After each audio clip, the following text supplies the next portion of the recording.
Welcome to the April 19th, 2022 episode of Reactive Consciousness, our last episode, our in-depth podcast about what happened this week in our lives, and you will never find out ever again. I'm your host, vysethebold, and this is... Lotus Prince. I'm guessing I go next. Welcome. I'm returning. It's PyroJackFrost, if that's what I'm called, I forget. And a bombastic introduction, if there ever was one. And I am also here. We record these first, so from our standpoint, this is the end. Who's I? This is Oldmanstompy. There you go. Oh my god! So we have all of our main hosts have reconvened for recording our last reactive and our last corrective. So I wanted to have everybody on kind of as a special last hurrah. Surprise! Yeah. So we'll move on here. We just want to go over our normal things, and then we could say some bits at the end. But mostly, we're gonna kind of do like a recap in Corrective Consciousness, just kind of as a send off to everybody and our fans. So, without further ado, we're gonna do our normal thing here with Reactive and kind of go over the recent events. So, we did talk about a PS3 license issue last week. I don't know if you guys had heard about it, OldManStompy and PyroJackFrost. Did you hear about this? I don't think so. So what had happened was there was a glitch apparently related to Linux or Unix that caused a bunch of PS3 games to be like inaccessible. Expire. Yeah, like I think even if you had it, it said license expired, but people figured it was probably a bug rather than a feature because it said like December 31st, 1969. It was very poor timing because somebody tried playing Chrono Cross and it didn't work, and this is like 2 days after the remaster came out, so it's like, is that why? But no, it wasn't. Well, I mean, my first question would be, is this a problem with Chrono Cross? Because I've been playing it on PC, and boy, did I have a lot of issues with that. Does it run poorly? I could say stories. I'm on my PC, it runs fine, but it's like just an emulator in the background, and like a shitty one at that. I was playing on my laptop because I was on like a road trip, let's say, and whenever I would run it, it'd say there's not enough VRAM. When I can run Elden Ring and it doesn't give me any issues like that, not enough VRAM, and whenever I would play with the new graphics, it would just crash randomly. It wouldn't even give me any warnings, it just crashed. So I had to play with the classic settings, and it worked fine. But there's one time even when I got it working and I just left it on a little bit too long, it just crashed. Damn. Then I'm playing it on my PC, and I've had no issues playing with the updated graphics. I mean, I guess they just didn't test it in different machines. It's just weird because they had the same. I heard they had similar issues with Final Fantasy VIII Remaster, and it's one of those things where I don't want to say it's just a grasp for money, but it feels like that at times. Yeah, if it's the same mistake as they made before with another game, it's like, come on. Yeah, Square Enix tends to be the most half-assed with their preservation, but they preserve a lot of their stuff, but in a like the weirdest half-assed way. It's so weird. And then just bringing it up to Chrono Cross again. I know this is not on our schedule, but I just read something today. Apparently, if you beat Chrono Cross and like the Radical Dreamers story with the new version, there's an extra credit scene on like the launcher.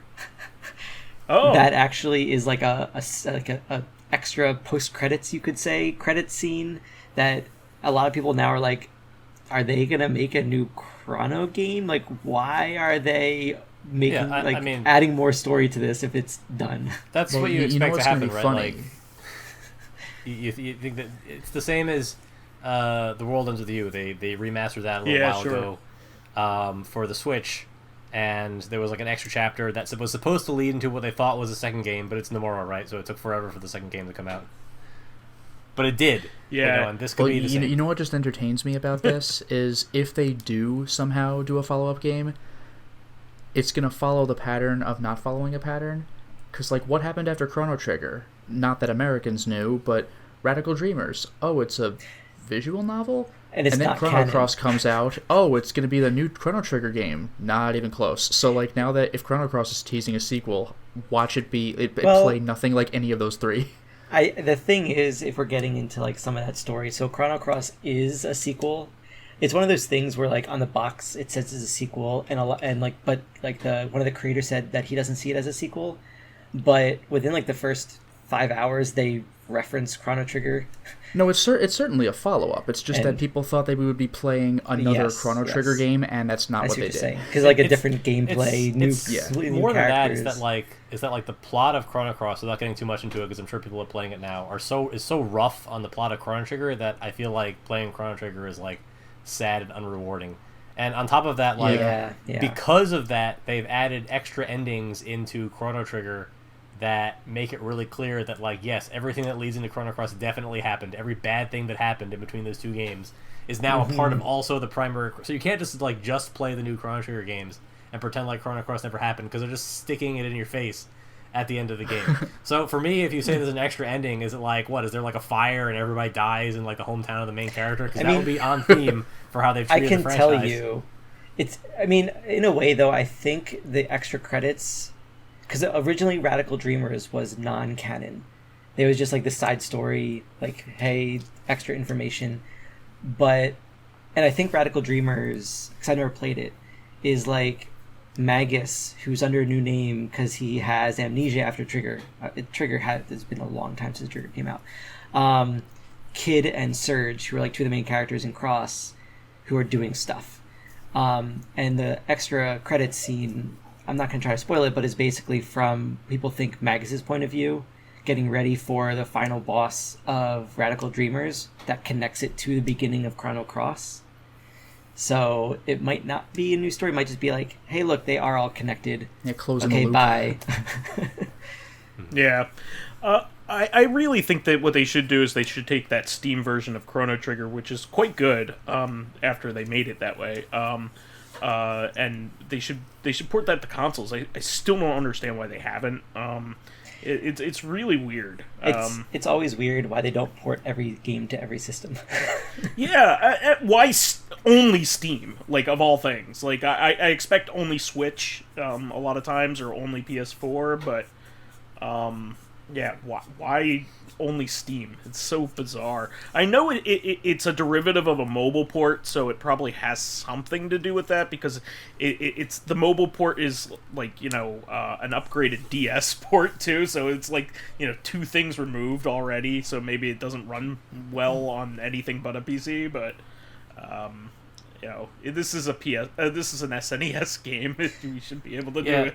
To be completely frank, and obviously this is not in any of our intended topics. We've gone, like, pretty far off stream, which is what I par for the course from what I remember from being on this podcast. Oh yeah, no, this is on brand. Stream of consciousness. That, like, part of what made Chrono Trigger so good was that it had basically no filler. Like, every side quest in the game, fed into one of the primary storylines of the main characters, and, like, everything they added for the re-releases is just absolute fluff that does nothing but, like, maybe give you a hint to, like, stuff that happened in Chrono Cross to tie it into the greater Chrono, like, metaverse, which is, like, 2 games, 2.5, I guess, 2 in a visual novel. And I guess Final Fantasy Dimensions 2, which I was told is made off of, like, the discarded design documents for a third Chrono game. So that's why I'm so surprised. Yeah. That Dimensions 2. What is that? It's like, okay. There was a mobile game, wasn't it? Yeah. Final Fantasy Dimensions was a chapter based, like, full JRPG in the style of FF5 that I have it on iOS. I'm sure it was on cell phones. It's a general. It was a mobile. Then Dimensions 2 was, like, the more traditional mobile RPG style with, like, stamina, and, like, gacha components, I think. Sure. And I was told that the plot of that game was taken partially from some stuff they never used for a prospective third Chrono game. This interview by the producer from the Chrono series. So the fact that they're maybe going back to that after they obviously didn't do very much aside from, like, steal some of the ideas for some. So the Dimensions 2, I believe, did so poorly that they wound up demonetizing it and selling it as a single commercial game without the stamina system. Wow, that's probably the way people actually wanted it, though. Yeah, I wish like Dimensions 1 as a full plot, I could just buy the game, all of its chapters. So I wish Dimensions 2 had been like that from the start. I bought my iPad because I knew nothing about what cell phone games were like, and I had heard that Breath of Fire 6 was coming out as an iOS game. Like 1, it never came out in America, so it didn't matter. I would have had to log into the Japanese Apple Store anyway. And 2, it was probably terrible in the history of all like mobile spin-offs. It's unfortunate. It's unfortunate. Unfortunately, that's kind of the 1, way 2, and 3 were so good. Mm-hmm. Yeah. Breath of Fire. A lot of people really like 5. Like really like 5. I thought they were all okay. Which one was like, 5? 5 was 5 Dragon is Quarter. Dragon Quarter. The dungeon crawler. I hated 5 so. Yeah. 4 I thought was good. Some people only like Dragon Quarter though because it's like its own thing. So I guess each his own, right? Well, it's like a roguelite before that was a thing. It was a Japanese roguelite. So, PS3 licenses have been restored. Was this just for PS3 games on the store? So like if you're buying it, if trying to play it on your PS4, PS5, or is it just for PS3 purchases? Yeah, there's the PlayStation Store. So people buying games on PS3s. Correct. Because Sony probably for PS3 is like doesn't care about PS3 anymore anyway. So yeah, I mean they fixed it, but yes. Yeah, but they did fix a problem, so at least they're in tune with I guess the press, with the bad press that they could be getting. So this is a funny story. I think I've heard about. So you guys obviously you remember the Y2K problem, right? Which is that like a bunch of commercial software did not handle the rolling over. Like the 19 in the date was hard coded in a lot of places. So there's something called UTC. It's a universal time standard. And it's basically it's used by most current computing systems, and in its original generation, it counted time as seconds from 1201 January 1st, 1970. And so there was a less sexy Y2K problem where if your system used a too small integer to store the seconds from 1970, sometime around now it would overflow, and you go back to 1969. Oh, you know what? I think I had heard about that as to why Apples weren't going to have the same Y2K problem, because they probably were based off of that infrastructure to some degree. So I remember hearing that. There's a good chance that Sony ran into this problem without really thinking about it, or something along those lines. Sure, because they never thought that the PS3, or probably didn't even realize that was still a problem on PS3. So, but especially if at it's least they knew what to do. A Linux shell, they could have just not remembered to download a version of UTC that properly handles their version of Y2K. Yeah, gotcha. Well, moving on. This is one of Lotus's. This one here. Yeah, this is a quick one. Eiyuden Chronicle, the spiritual successor to Suikoden, made by a lot of the former Suikoden devs, is apparently coming out on May 10th. It's sooner than I thought. It's coming. And I want to get ready for it, but I've been trying to play all the Suikoden games I can. I've played 5, and if you only count American releases, that means I only have 2 to go, but I'm trying every game, so I'm slightly less than halfway done. Was this a Kickstarter game? Right? This was Kickstarter, yes. Mm-hmm. So it's one of those games that after I basically gave OldManStompy bad advice on kickstarting video games, I've now learned to wait till they come out to buy them.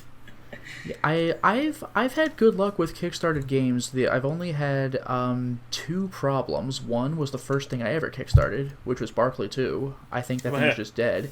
Yeah, it's and dead. The other thing was Indivisible, which came out and is a great game, but this is post-release, but it turned out that the head of the company was a piece of shit, and then just everything fell apart from there, so future updates will not be coming. Yeah, I think 2 major characters were not, or 2 DLC characters were not well, DLC, that. But I think also 2 base characters. Oh, wow. I think they might have come in as DLC, but they were supposed to be regular characters, not Wink Wink, like Shantae or Shovel Knight. Gotcha. And this was the Skullgirls guy, wasn't he? Yeah. That was every single company. time I got a campaign email, I'm reminded of Indivisible's campaign title, Indivisible, from the creators of Skullgirls. There you go. There you go. But this is great because, fans will know that I like the support of spiritual successors, especially when it's the same team of people that kind of want to make a really good thing again. Because it's the staff that matters, really. And that's the thing I was going to mention. A bunch of them worked on, 1, 2, and 5, which are considered the best ones. I've played 1 and 2, and my god, they are spectacular, especially 2. I have too many games to play, but maybe I'll check this out because I really love the Suikoden games. Yeah, so piggybacking off of what Pyro said earlier, he had recommended to me a Kickstarter game, which is the first thing I ever kickstarted some time ago, and that project is a disaster. It never came out, and on top of that, the artist now has making porn games. Yeah, he is a pornographic artist, and he was basically holding everybody's money from the Kickstarter hostage if they funded his next pornographic project. He said he would go back and make the rest of the game that we. Oh, that's just bad I'll business. probably never get my $20 back or whatever I kickstarted. I don't remember. But the games, especially in the spiritual successor category, that have come out recently in Kickstarter, most of them I've gotten for free from the Humble Monthly. Not for free, obviously, but for my subscription without having to do any additional work. I have a Bloodstained license. I have both ukuleles. Nice. Bloodstained is amazing. What's the other one? I have Bloodstained was my game of the year. From what I've heard, ukulele is okay, and the second ukulele game is quite good. I think it's one of those things where most spiritual successors are good, mainly because you have the same creator or / creators. Yeah. The only issue with the Kickstarter versions is because they're developers first, not publishers. They take 5 times as long because they don't realize what the actual work. They don't realize deadlines as much as. Yeah. Not only that, but they usually overpromise in terms of platforms. Sometimes in content too. Sometimes in content promised every single platform. There was no way that was going to happen. And the other thing too, I think with some of spiritual successors is the creators don't always know what the fans liked. They might have some of the same lifeblood, but Bloodstained was good. But it didn't feel like Castlevania, really. Mighty Number 9 was shitty, but it had a lot of the Mega Man stuff in it. It just they didn't realize what people liked about Mega Man, let's say. Yeah. And I think it's the same with Ukulele, where it's probably not a bad game, but it's didn't realize know exactly what people wanted. So I'm hoping that the Eiyuden Chronicle still has some of the good lifeblood from Suikoden and doesn't try to do stuff that they're oh, here's a cool new thing that we're showing. It's this isn't a fun gameplay element. The main stuff I'm looking for, because I don't know what's going to actually be in the game except that it's like Suikoden, 108 characters. The number isn't 108, but it's 5. Close. So I'm looking for characters with personality that you join. I hope there's some sort of hub castle that you turn from nothing into something. I don't know what the actual plot's going to be, but that's the main thing about Suikoden I liked. Once the game opens up and you start recruiting, that's where it really gets amazing. I heard this game is an action RPG, I think, unless that's one of the other ones they're making. I don't know. I have to admit, part of the appeal of the Suikoden series is that they have this large shared universe, which will obviously no longer exist for the new game. So, I'm sure I will try to play it. But knowing that Konami is just going to sit on the IP and we're never going to see anything else on everything that the Suikoden series is building towards over other than pachinko we're never going to see all 27 true runes. Although I will say, to be fair, while they have a shared universe, only 1, 2, and 3 are really intimately connected. 4 does its own thing. Yeah, and it's connected to tactics, right? Yes, and then 5 does its own thing. The thing that I really loved about Bloodstained, now that you mentioned it, is that the thing about Bloodstained that it got completely right is one of the things that people really loved about Symphony of the Night was all the goofy bullshit that may or may not actually be useful but it's funny. Sure. And it's just weird, and like, why did they do that? Why did they spend time to do that? Like, you have like these platform shoes that make your character a single pixel taller. It's just kind of funny. A completely useless item, but just like really funny. Like, Bloodstain gets all of that right, and like some of the enemies are just so stupid. Like, one of them's like a realistic looking cat, a realistic looking dog. I just love shit like that. I love the guitar ability for no reason other than to just like tear ass on a guitar for no reason.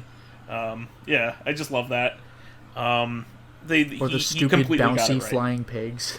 Yeah, it's just like lots of stupid bullshit, and I love it. And a lot of stuff that like completely intentionally breaks the game, just because it's fun. Like your abilities, if you get it, the right ones and upgrade them well, I mean, you basically just kill everything. So really there's a series on YouTube called I think it's the annotated playthrough of Castlevania Symphony of the Night by John Learned, I think is the name of the YouTube channel. I think I've heard of that. Yeah. So like he goes pretty in depth into the functionality of basically every item in Symphony of the Night, and it was pretty clear that they wanted you, if you decided to spend like 300 hours playing this game, to still find like random crap lying around the castle to play around with and be rewarded for like your diligence and your thoroughness.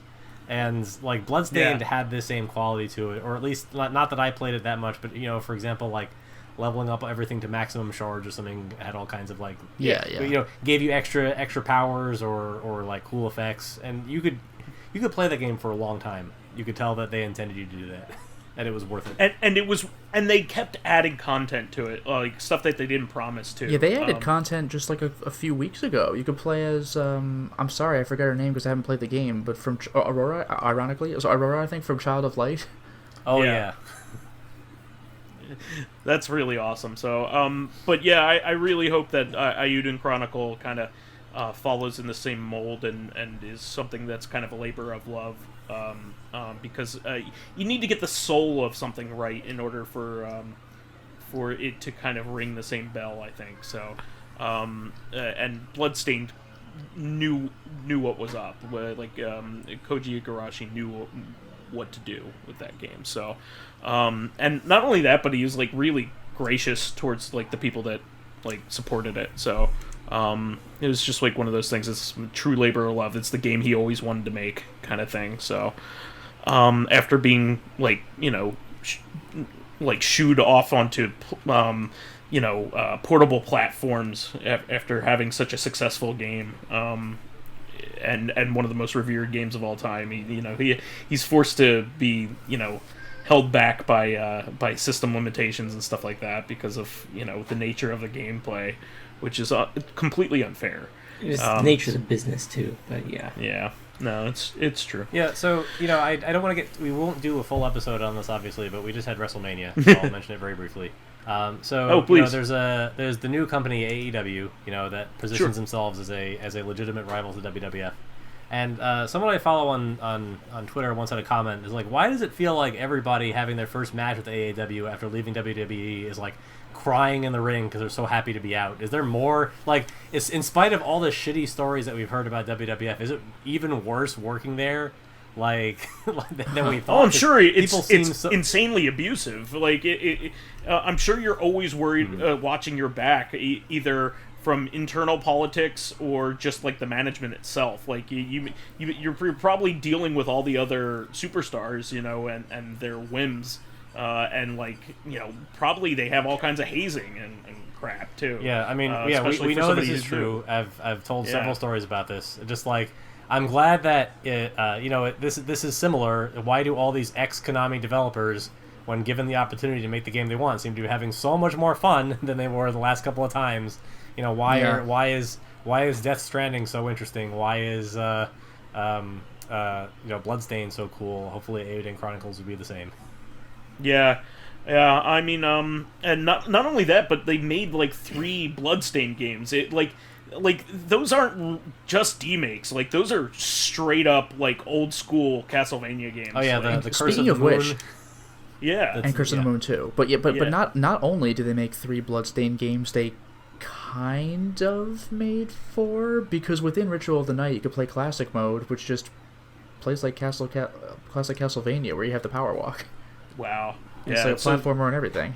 Yeah, it's a completely different play style, so it's a completely different game. So, I don't know. It's just, and people wanted it, right? So that was like a big success story. So it's really a shame that they, got treated that way for a company that they built, basically. That company was built by those people, not by management. So anyway, moving on. We have this one was also you, Lotus, if you wanted to bring that one up. Yeah, this will take 5 seconds. Pyro and maybe OldManStompy would probably be better at discussing this than I would, but there's going to be a Xenoblade Chronicles 3. I have the other 4 games. I haven't played them yet, and all these are dauntingly long, so I'm intimidated, but I would like to pick up 3. I like the idea of the Xenoblade Chronicles games, but I got like halfway through 1, and I kind of gave up and watched all the videos to There's finish just so it. much side stuff in it. It didn't give me a lot of... Like, I heard that 2 was a lot better than 1 in that regard, but Sure. It's kind of like the same thing happened to me with Assassin's Creed, where, like... You got exhausted. Yeah, if the sequel is better, that's fine, but if the original doesn't do it for you, then it's like you're not going to want to play the sequel. You're not hooked, yeah. By the way, one thing semi-related to Xenoblade Chronicles 1, I think it was in the new Lego Star Wars game, like the Skywalker Saga. The voice actor for Shulk, took me a second, for Shulk in Xenoblade Chronicles 1 has some kind of role in the Lego Skywalker game. And there's, like, you know how the Lego games just put a lot of random bullshit in that has nothing to do with the movies? Like, even in the first Star Wars game, there's, like, a rave party in one of the rooms because it's just silly. There's an area in the new Lego game where there's a rave going on, but in the new Lego games, characters actually talk. It's not just the gibberish from the previous games, although apparently you can set that, which is amazing. Oh, that is pretty cool. Like, you can have it both ways.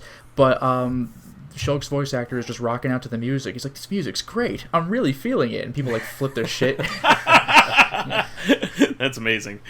Is Xenoblade Chronicles 3 going to have, like, waifu blades again? That was, like, the big thing in 2, right? I don't know anything. All I know is the box art, which looks very similar to 1 and 2, because it's just gorgeous mountainous backgrounds with a grassy field in front. Like, all 3 of their box arts are, like... They're not literally the same, but, like, I dare you to pick them out without their logos. Well, two really was really popular because of the waifu collecting. So I can't imagine that they are excluding that from the third game, because that was really something that they intentionally did. They wanted people to talk about the different blades that they collected on social media, and they ended up doing so. So, yeah.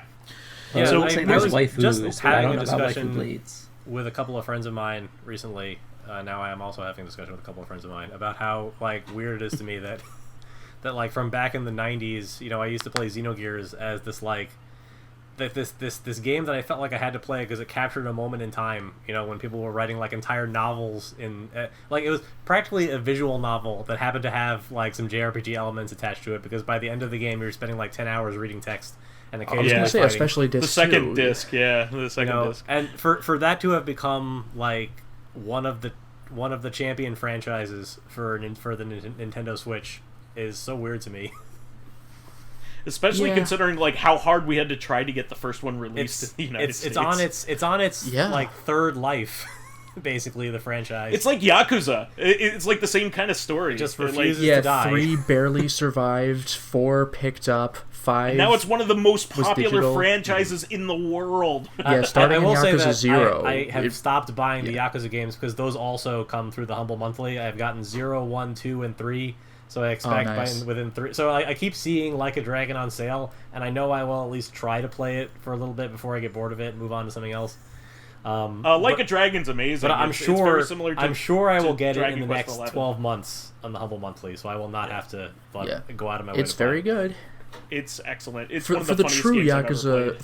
For the true Yakuza lore, you have to play that one Steam game that only released for one day, that Streets of Rage 2 reskin.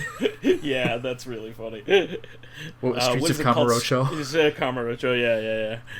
Well, moving on from that, so apparently Capcom had a leak about Capcom Arcade's second stadium. So they just kind of outed themselves because, like, it was already outed. Like, they just came clean with it. So they are coming out with a second arcade stadium in addition to the Capcom Fighting Collection. So this is actually pretty exciting. So, because the first one had some really deep cuts. It had, 19XX, which had never gotten a port before. It had 1944, the Loop Master, had Pro Gear, it had Battle Circuit, like a whole bunch of deep cuts. Dynasty Wars, which is like, the Dynasty Warriors beat 'em up.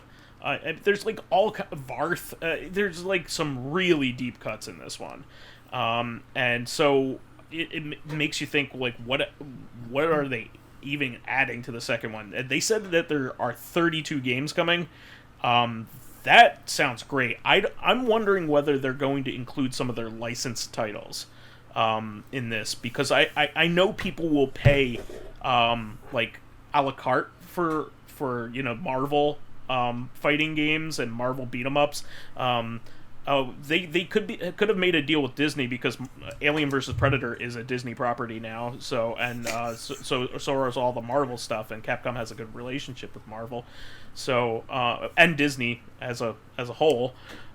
So I think it's very possible that we could get one of a couple of those things, because Capcom has been really putting out some really good collections lately, with some really deep cuts. I mean, the fighting collection has Red Earth in it, Warzard. Yeah, that's insane.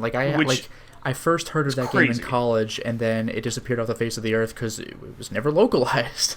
Yeah, it was. I think the lone CPS3 game that had never gotten ported. All the other ones, like the JoJo games and Street Fighter 3 and everything else had been ported to the Dreamcast. So, this is pretty awesome. So the two games that we know about so far are Three Wonders, which is a really interesting Capcom game. It actually is like 3 games in one. You can kind of like pick like a Metal Slug style game, like a shmup style game, and I think a puzzle style game. I think that's what that is. And the original Sansan, which is that game's all right. It is all right. When was that game right. first localized? Like the Wii Shop? I know for a fact it was localized in the Wii, but did it ever come before that? It might have been in like early 1980s arcades, but I don't think so. I don't believe it was. I think it's their original. It's one of their first games. It's like one of their first 3 games. Yeah. I think. Like I remember in the game Zack and Wiki, there's this one guy who has like a little grinder that plays like little tunes from classic Capcom games, but they don't tell you what it is. Like, see if you recognize it, and you're like, oh, that's Ghosts and Goblins, that kind of thing. But one of them is like Sun, and it's like Americans will just have to be satisfied with, or just be accept that they don't know it.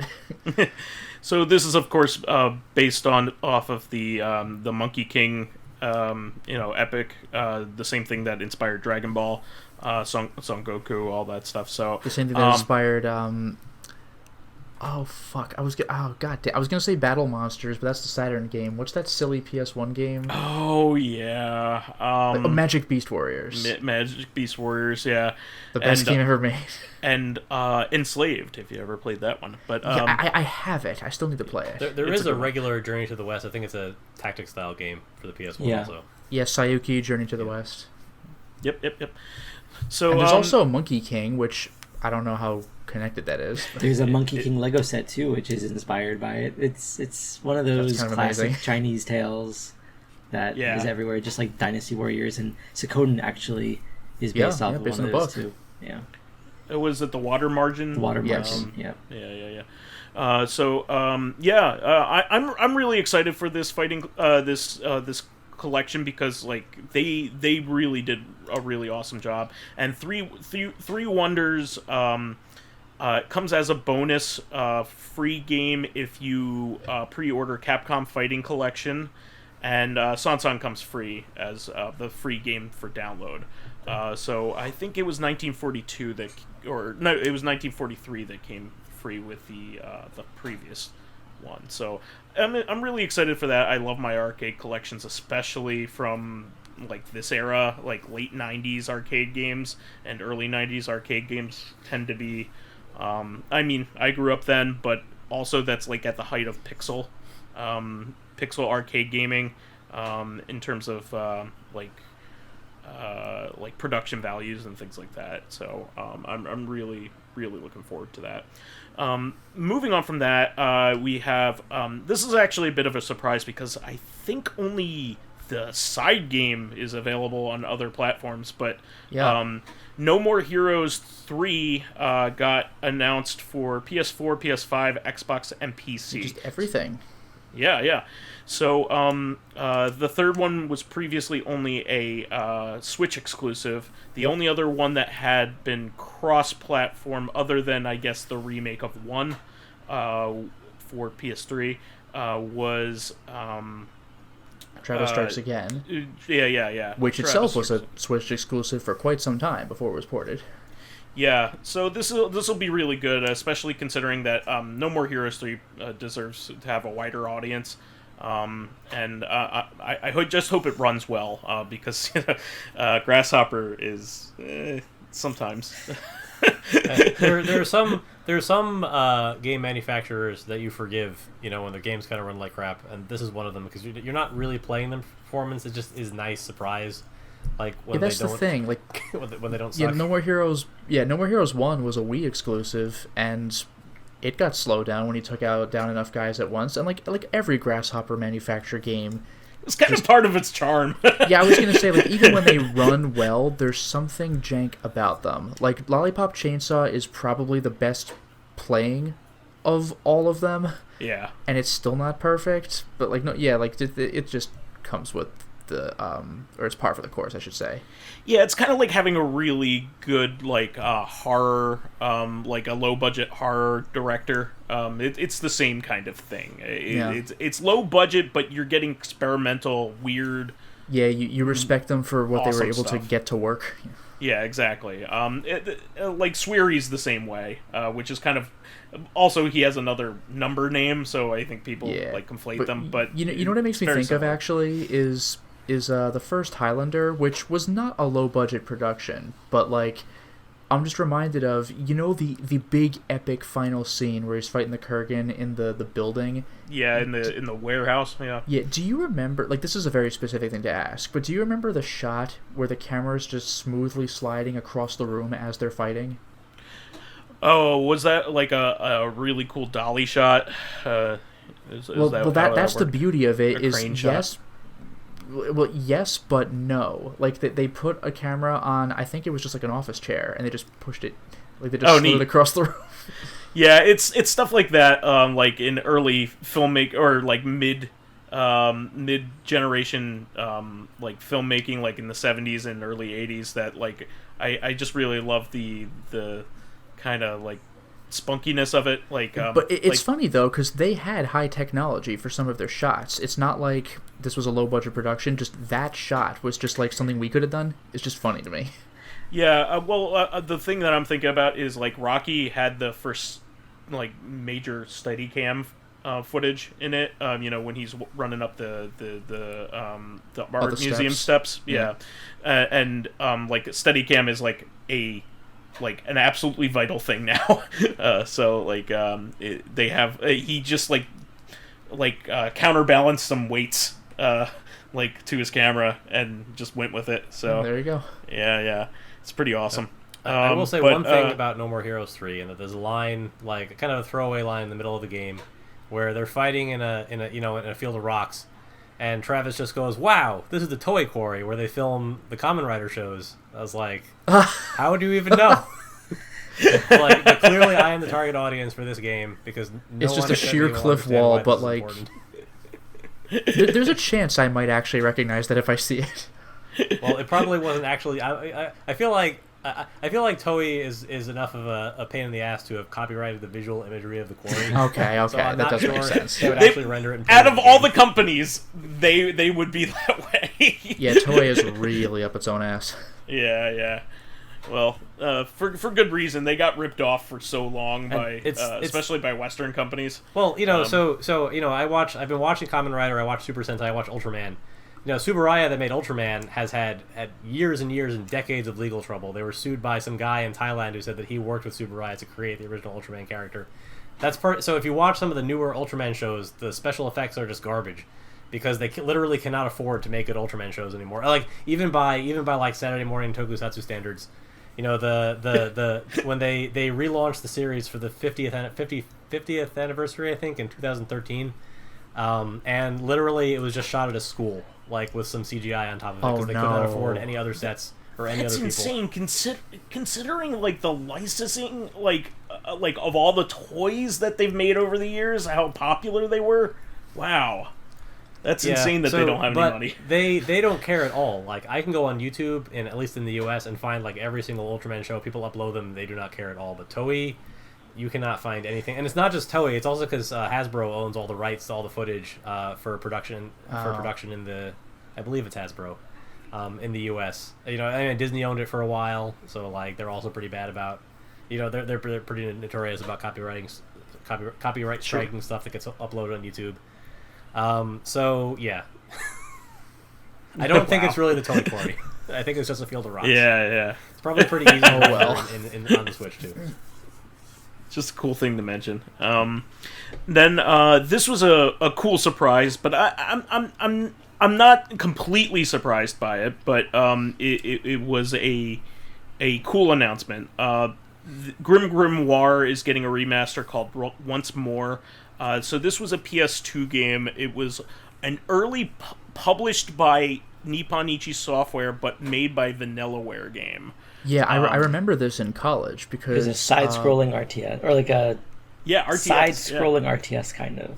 Yeah, that was very similar to Harry Potter in terms of aesthetics. But like I remember this because like my roommate in college was just destroying all the Nippon Ichi games like La Pucelle, Disgaea, and we were like, oh, a Nippon Ichi game, where technically it wasn't, but he still went through it, and I will say the plot is quite intriguing and clever. It's a difficult game to play though, and if you're good at Disgaea, your gameplay skills will not translate to this game. It plays very differently, but it's very good and it's gorgeous.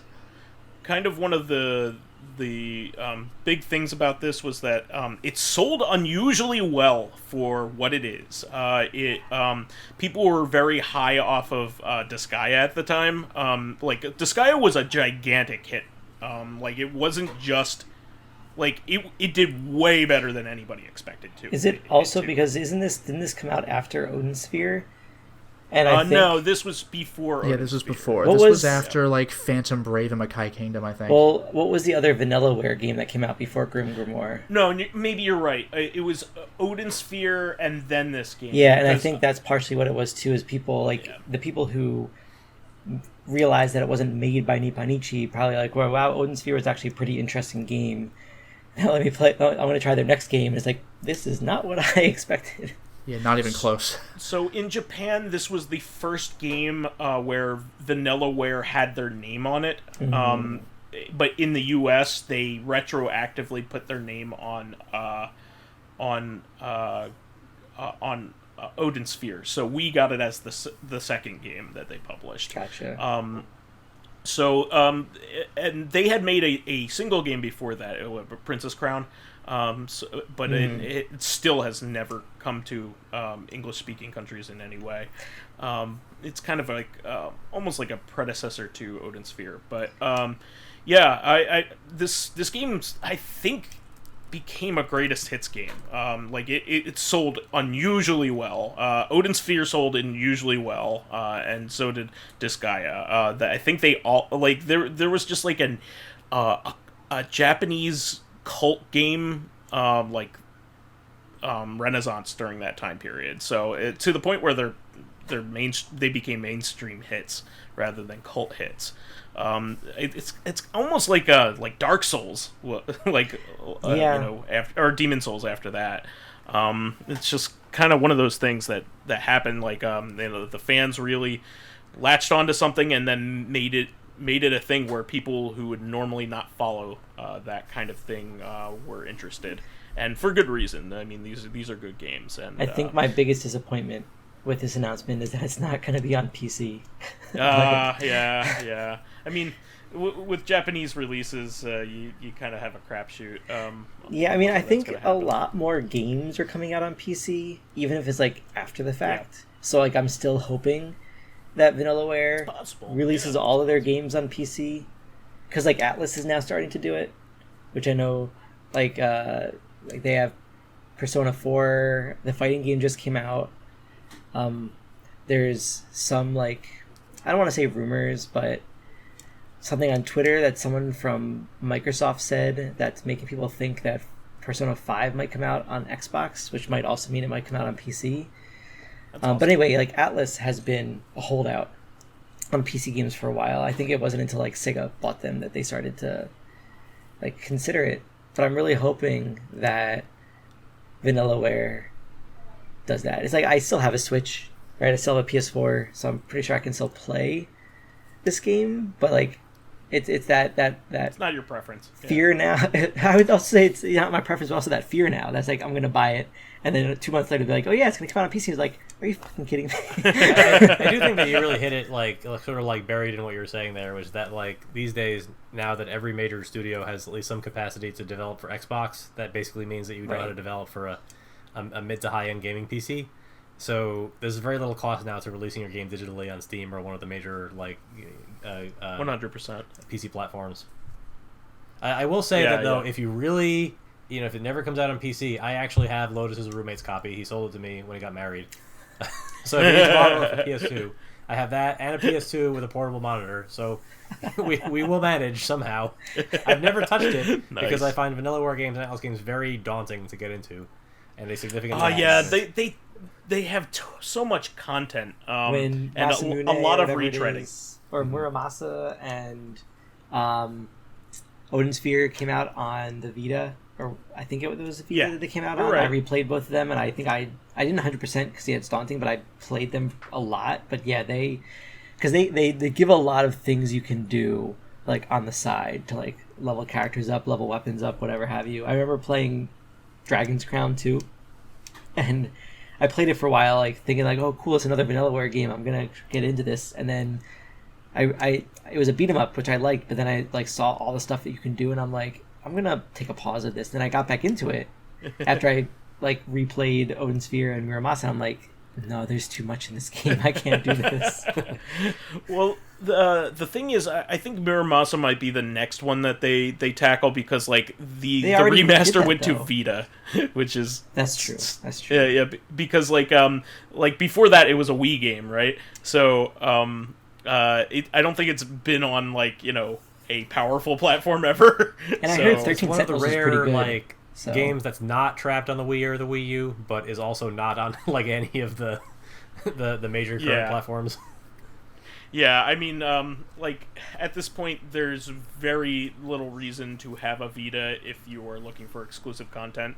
Especially because it's basically dead, and I think the store is closed or closing soon. It's closing. Yeah. Well, there was an announcement. I'm surprised that the Wii U, 3DS, and Wii eShops all closed before the Vita shop, because there was that false scare a while ago where it looked like the PS3 and Vita shops were going down, and they are still running at the moment. Yeah. Yep. It's just one of those things. The Vita community is very a lot stronger than tight knit and very spunky compared to and nobody really loved the Wii U. Nobody ever really loved the Wii U. The 3DS, it definitely has its fans, but in fact, it's coming back around. All the stuff that used to be cool is coming back. Well, I mean, this is a huge pain in the ass because the 3DS faded out for a while, which means that there were a few things that I wasn't able to pick up before they left physical stores. I was complaining. Sure. I mean, this because I was complaining about this on like our private social media a while ago, but I had been, now that I like Pyro, I also have a moderately decent job. I was thinking about trying to pick up a copy of the Fire Emblem Fates Special Edition. And as soon as ridiculous. It was expensive before, it was always expensive, but now that they announced the 3DS eShop closure, it will become the only way to get access to the third route in that Fire Emblem game. So now it's like, and that's the true ending, at right? least for a little while. I mean, I'm glad that was an experiment they only did once, because they did Fire Emblem Three Houses, which is like kind of the same story structure, but in one game, as Fates, but only in one game. Yeah. But still, to actually I have like 10 months to grapple with the thought of whether or not I want to spend $100 on the 3 eShop releases, or like what is currently like $500 for a physical copy of the game. Completely. Yeah, that's ridiculous. Yeah, that's ridiculous. I kind of should sift through my collection because I've never played that game, and I have that. Yeah, maybe I can sell it for some scratch. But yeah, it's really insane. Do you know what they stole that structure from originally? It's pretty amazing. Shining Force? Yeah, it was Shining Force 3, which is itself a ripoff of Fire Emblem in its own way. So like they kind of ate its own ass.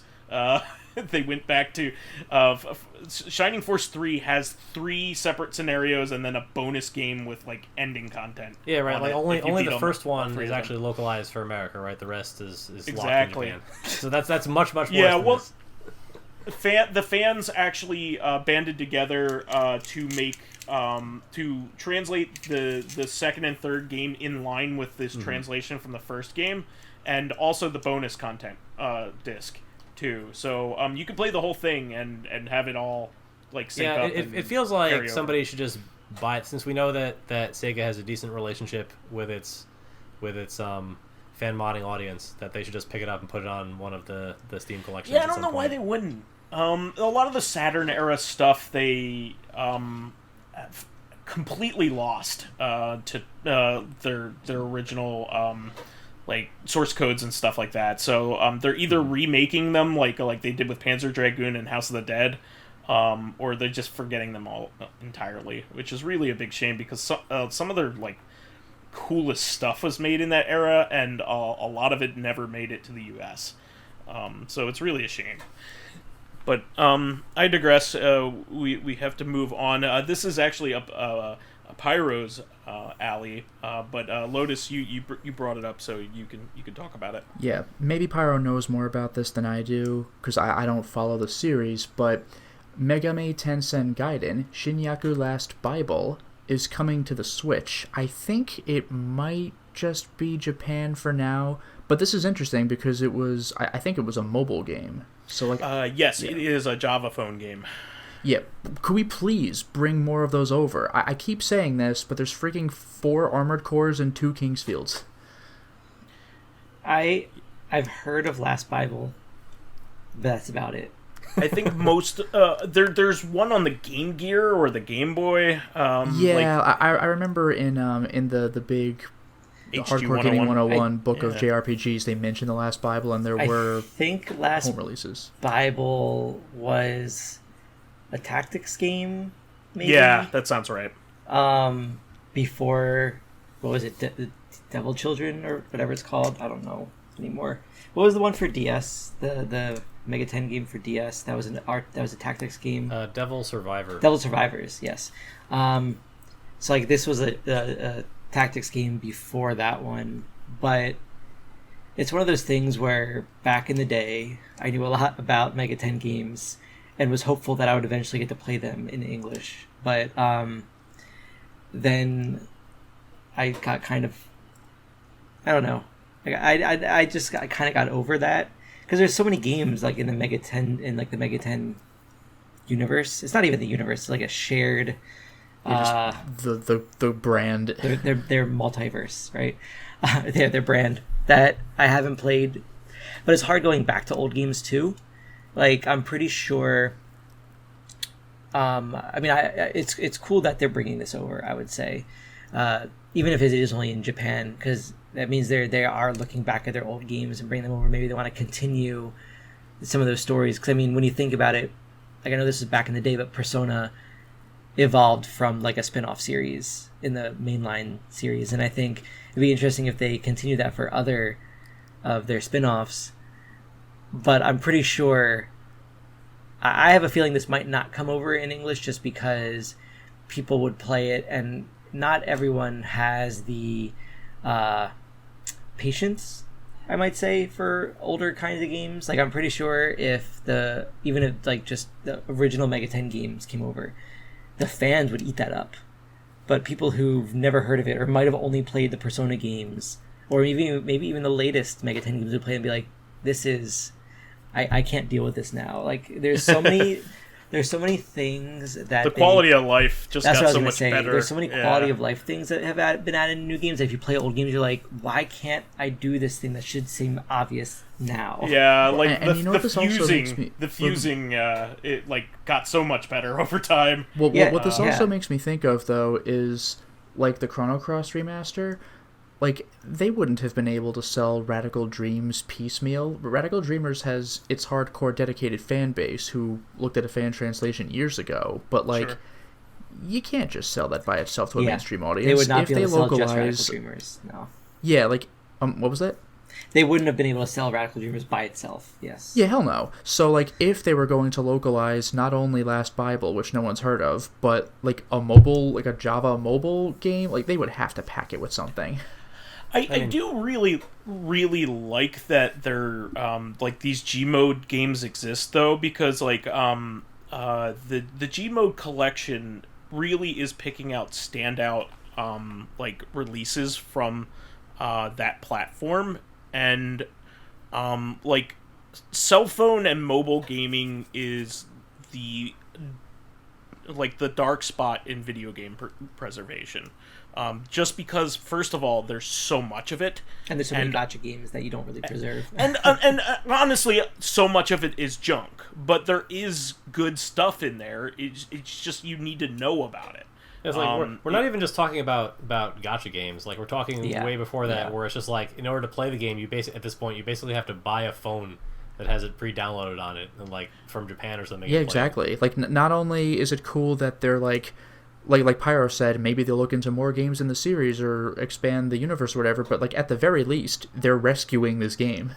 Yeah, and a lot of the titles, there are, like, titles of that have ties to beloved series that you never knew existed, that are completely original. There is a Gradius shmup where you play as the core ship. Like, that is awesome. Like in concept, you play as the bad guy. You do that in R-Type Command too, I think, right? Like you said, the second half of the game you play as the bad guys. Yeah. It's just really, they did some really cool stuff. I mean, I've mentioned this before on the podcast, but Doom RPG and Doom 2 RPG are two of the best games I've ever played, especially the second one, and they are locked to Java phones. And it's unfair. Like, those are really good games. Before Crisis is one of the big ones, right? Like, the whole Final Fantasy VII compilation, that one never came out in the US at all. It is only a mobile phone game. That is a huge one. Because the other Dimensions and After Years for FF4, I think, also eventually came out for traditional American consoles. Yeah, so to see the, like, choice games that have ties to larger franchises. I mean, there's a Xanac game that was part of this franchise that was really good.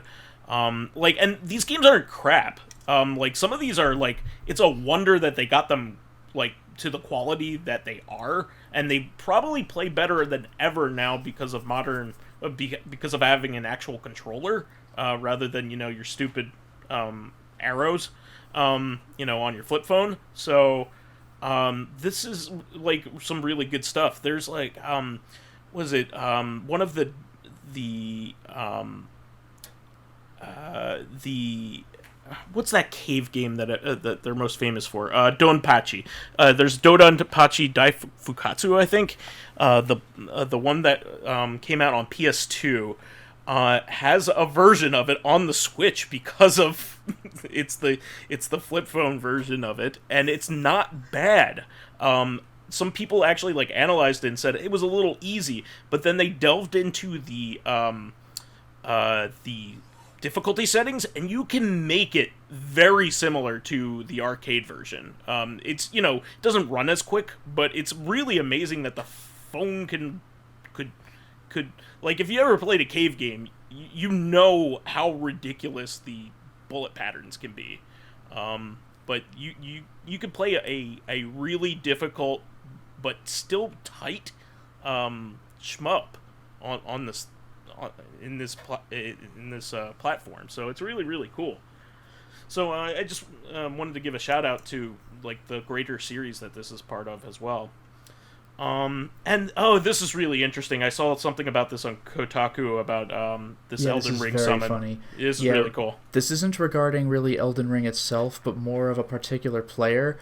Elden Ring, even though it's gotten full mainstream appeal, not even just Souls fans, like just loads of people have been really into Elden Ring, but its bosses, like the mandatory bosses, are pretty rough. And there's one boss that's particularly difficult. Like, even the first story boss I thought was quite tough. And I'm used to Souls bosses.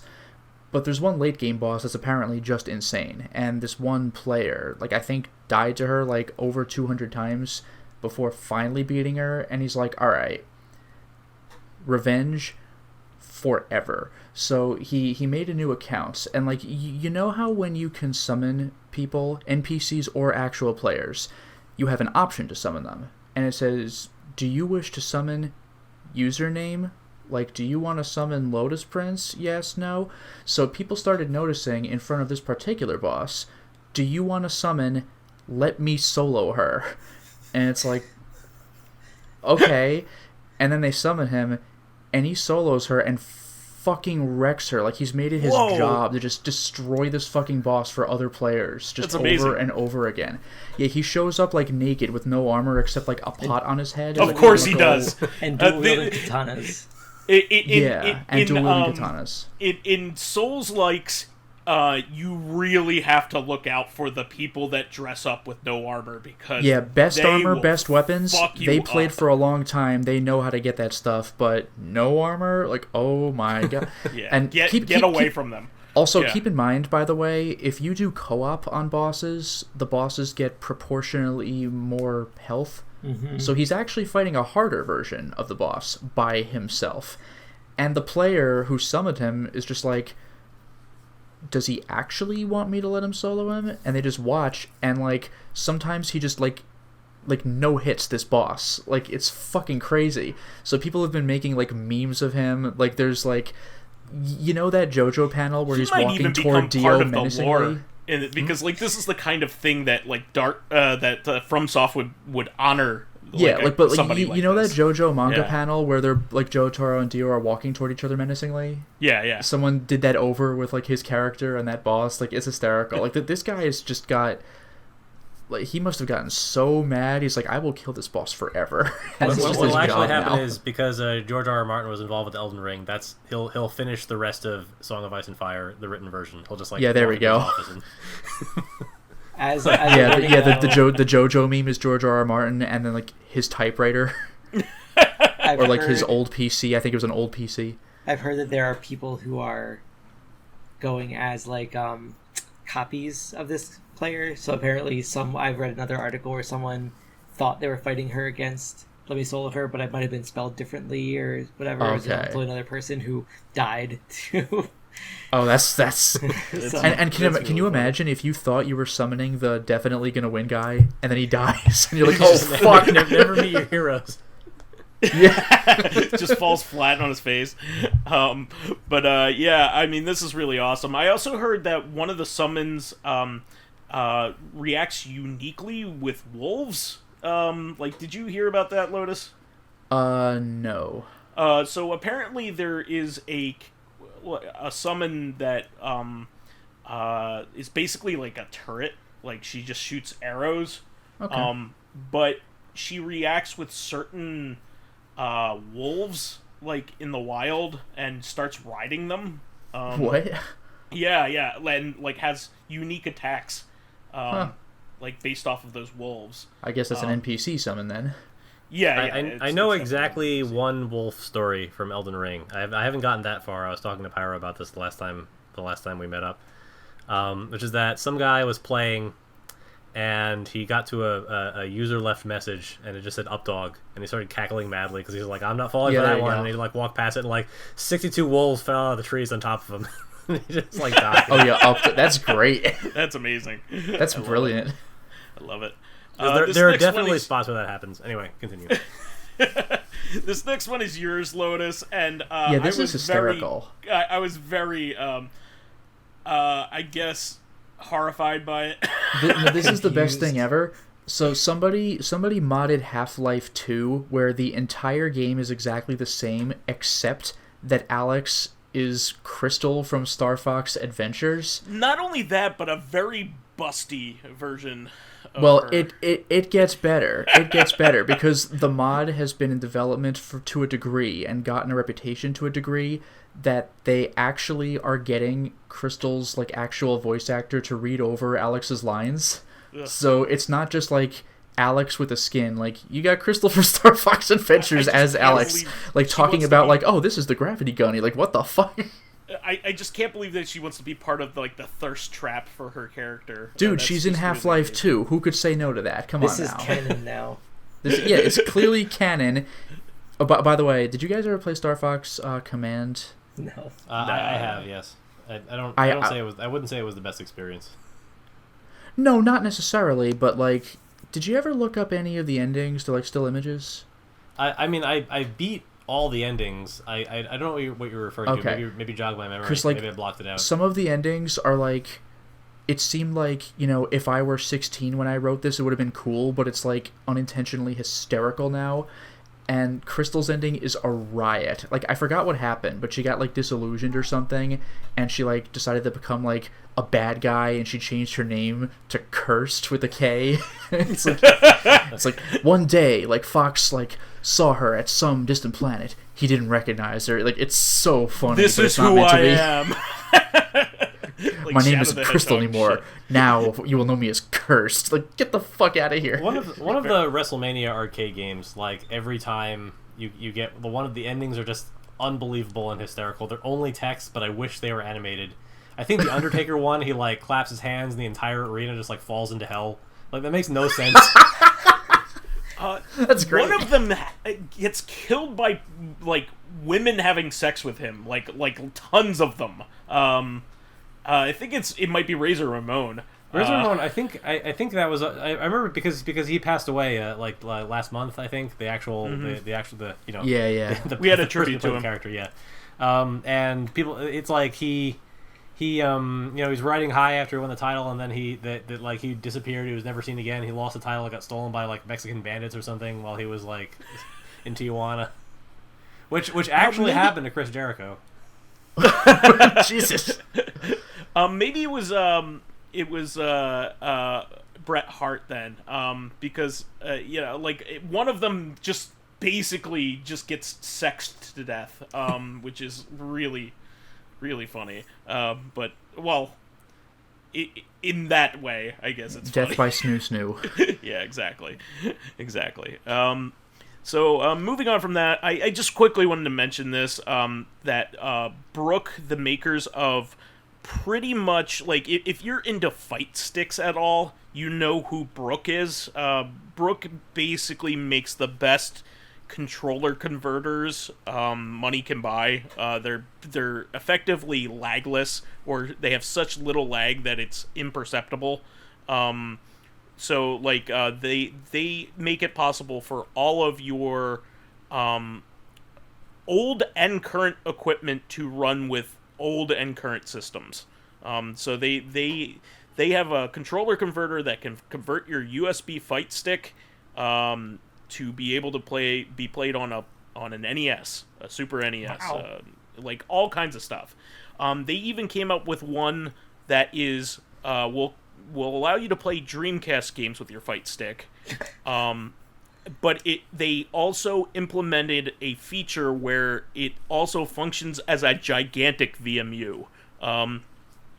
Well, a memory card, I should say. It doesn't have the VMU functions, but if anybody who has a Dreamcast knows that, like, its memory is a huge problem. Like, a VMU only holds so much. It's kind of like GameCube's like memory cards were always very small.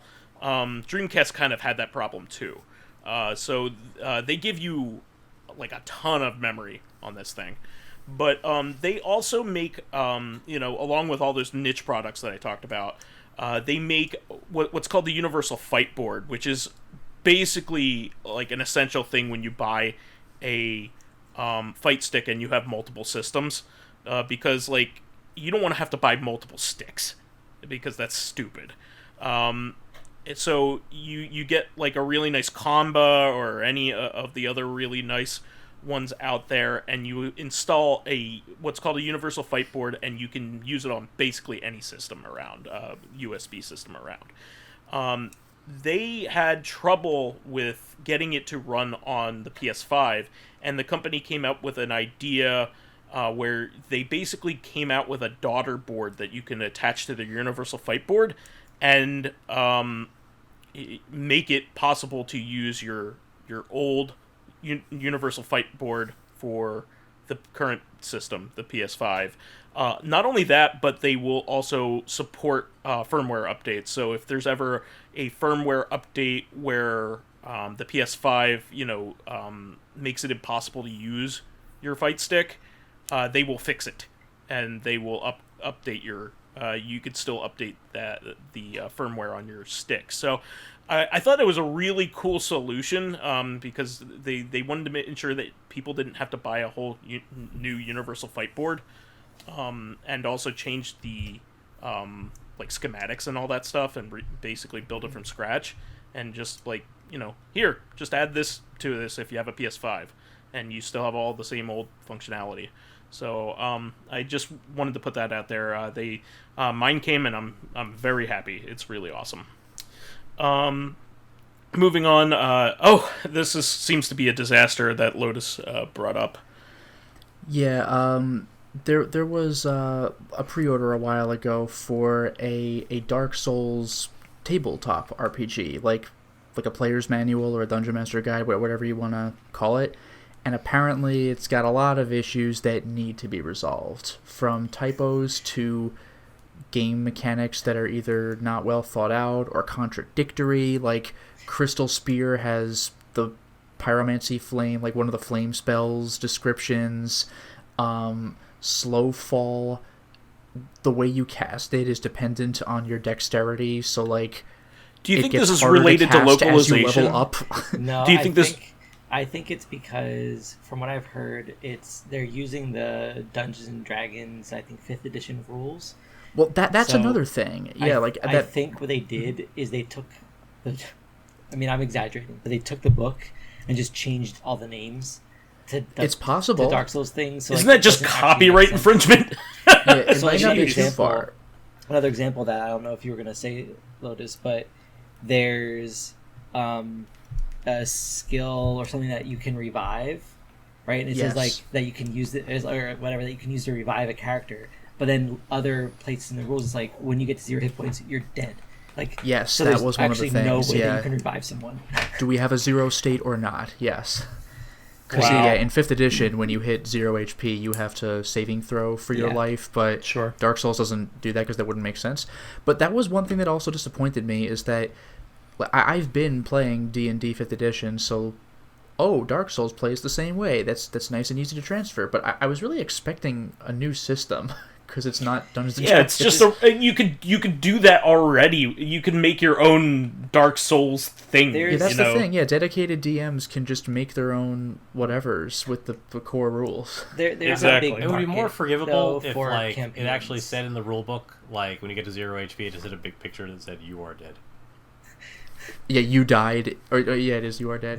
There's a big market for stuff like this. Like, really, when you think about it, like, there are tons of unique systems in paper and pencil, but a good portion of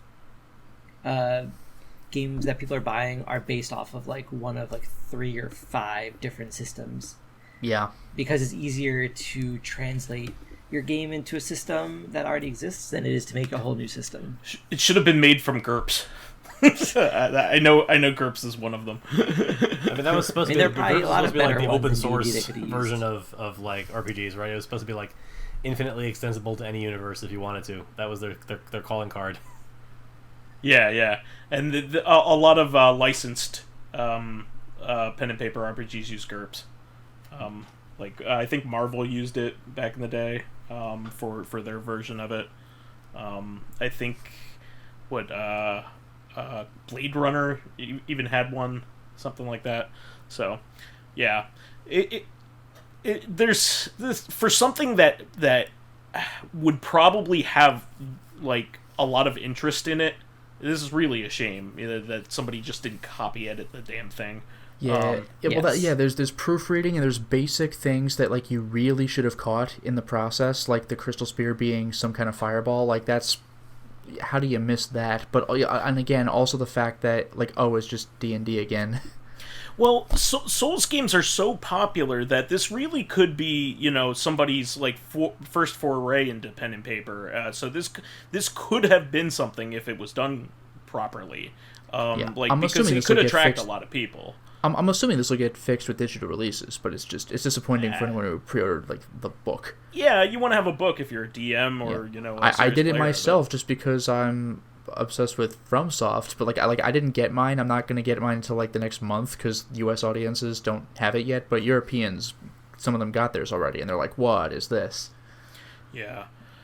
Well, moving on, I just quickly wanted to say that I am currently watching Moon Knight on Disney Plus, and it is really good. Yeah, it is. Halfway through episode 3.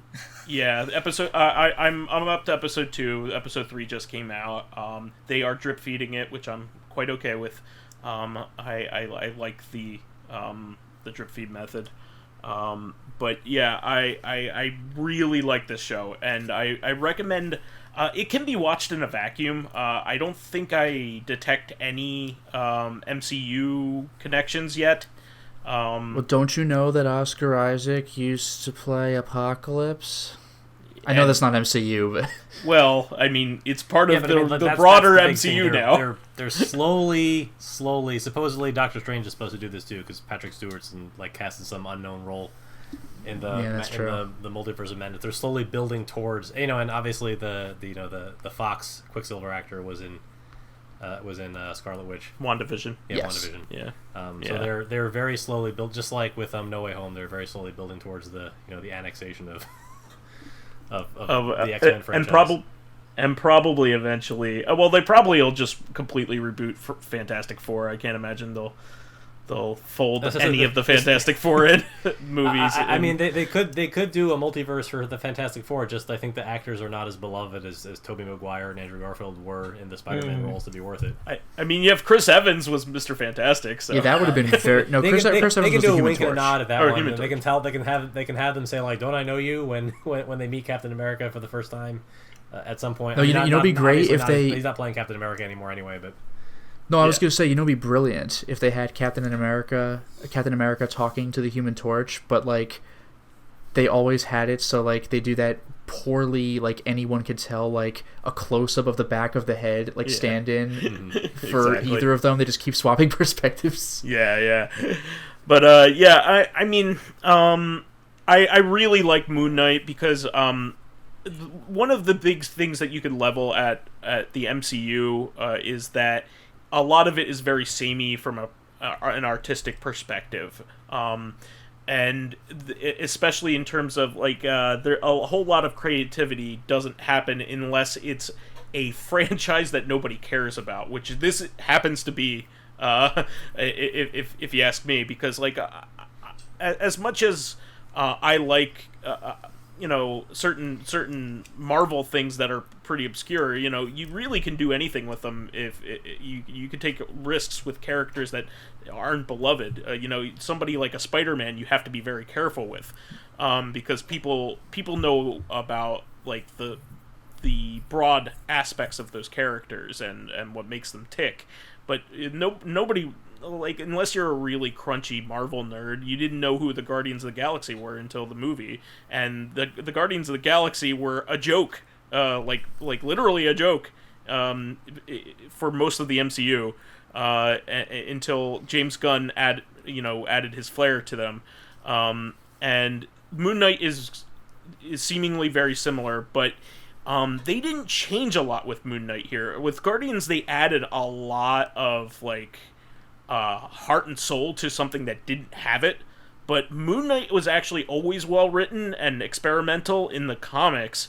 So it's really great to see that it's a show that is taking the same kind of risks that the comic did back in the 70s and 80s. And 90s. Moon Knight was always a character where, because it didn't sell like tons, the Marvel just let creators do what they wanted with him, and there's some strange stuff, and that's what makes it good.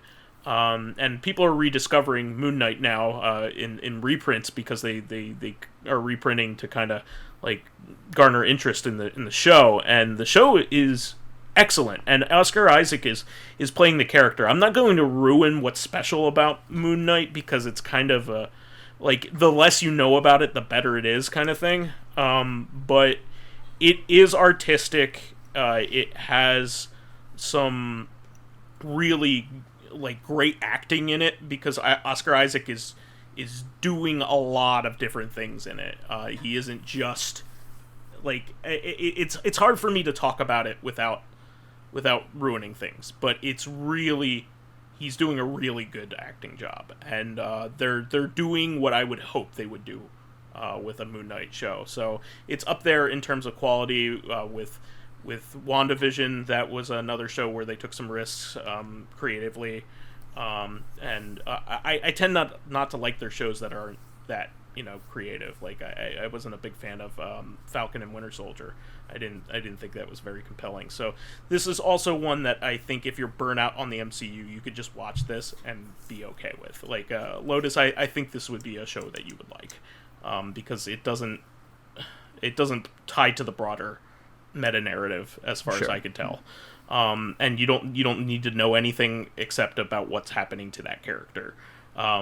He used to be kind of known as kind of a ripoff to Batman, and that is founded to some degree. He is a character with a cape that doesn't have superpowers in the comics, at least, or at least he didn't start off having many superpowers, or he's mostly gadget and martial arts based, but it's really his personality that makes him much different than Batman, and also the creator of him was a major Batman writer. He was the one who wrote Nightfall, Doug Mensch.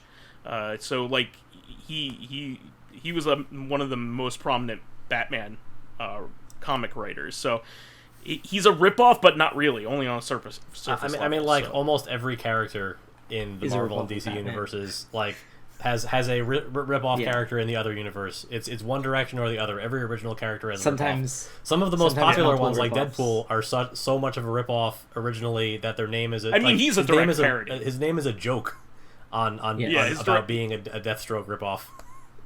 Yeah, and his name is Wade Wilson, and the other one's Slade Wilson. It's so on the nose. Deathstroke. Probably my favorite is Deadpool. Starfire and Firestar. Yeah, my favorite is that Shazam is actually the original Captain Marvel. Yeah. And they came out in the same weekend. The movies came out the same weekend, and nobody commented on it. Nobody kind of got what was happening. It was both Captain Marvels were releasing at the same time in movie theaters and competing with each other, just like they did in the comics. It's really funny to me, because his name is because they don't want to confuse the characters, he's now known as Shazam, but he's the original Captain Marvel. But Marvel always had a thing against that, so I wonder why. I mean, there are a lot of things that are like stupid and provincial. This one I actually understand a little bit, Well, considering that Captain Marvel was made before Marvel existed as a company, it doesn't. Marvel Comics was an imprint of Timely Comics. Mm-hmm. So like it was like Action Comics, right? Like Action Comics is primarily where you read Superman, right? And Detective Comics is where you read Batman. Marvel Comics is where you read original Human Torch comics before. Yeah, and Submariner, right? When he was one of the principal. Yeah, exactly. And then later on they added Captain America to that fold as well. But it was the company's imprint was Timely until it became Marvel Comics with Fantastic Four #1. So in the 60s. So like it was Fawcett Comics that made I believe Captain Marvel, and then it got swallowed up by DC eventually, because he's a Superman ripoff, but he sold a lot better than Superman during his day. It's actually kind of funny. Mm-hmm. And then Superman tried to imitate him by like having the Superman family. It's like all eating its own ass. Everything's a ripoff of everything else. And then the Marvel Captain Marvel got its own Marvel family too, which is even funnier. And that's why we have the female Captain Marvel, who used to be Miss Marvel. She's one of them. She's one of the Marvel family. So it's just really funny. Carol Danvers. But they took one of the more interesting things away from her characterization in that, like, she's the reason why Rogue has invulnerability and super strength and flight. She stole Miss Marvel's powers, and held on to her so long that she permanently kept them, and Carol Danvers lost her powers. So that's like a fascinating thing that like traumatized both characters.